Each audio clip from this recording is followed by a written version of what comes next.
नमस्कार मंडळी, आज आपण पाहणार आहोत अंड्याचे कालवण कसे करायचे ते. तर आपण या इथे पातेल्यामध्ये अंडी आणि बटाटे हे शिजण्यासाठी ठेवलेले आहेत.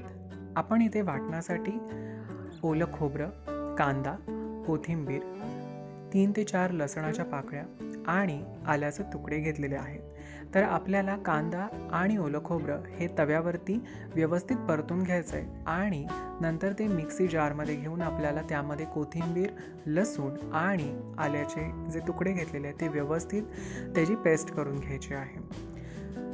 आता पातेलं गरम झाल्यावर त्यामध्ये आपल्याला 4 ते 5 चमचे तेल घ्यायचे आहे.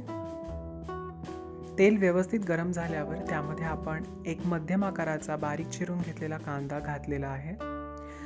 कांदा व्यवस्थित परतून झाल्यानंतर त्यामध्ये आपण जे वाटण केलेले आहे ते घालायचे. त्यानंतर त्यामध्ये आपण अर्धा चमचा हळद, 2 चमचा घरगुती मसाला व्यवस्थित घालून व्यवस्थित एकजीव करून घेतलेले आहे.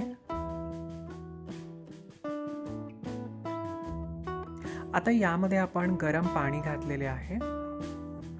आपल्याला कालवणाची कन्सिस्टन्सी काय ठेवायची आहे यानुसार आपल्याला पाणी ॲड करायचे आहे. पाणी घातल्यानंतर त्यामध्ये आपण चवीपुरते मीठ घातलेले आहे व आपल्याला आपल्या कालवणाला व्यवस्थित उकळी आणून द्यायची आहे. कालवणाला व्यवस्थित उकळी आल्यानंतर आपण यामध्ये व्यवस्थित शिजवून घेतलेला बटाटा व अंडी घातलेली आहेत.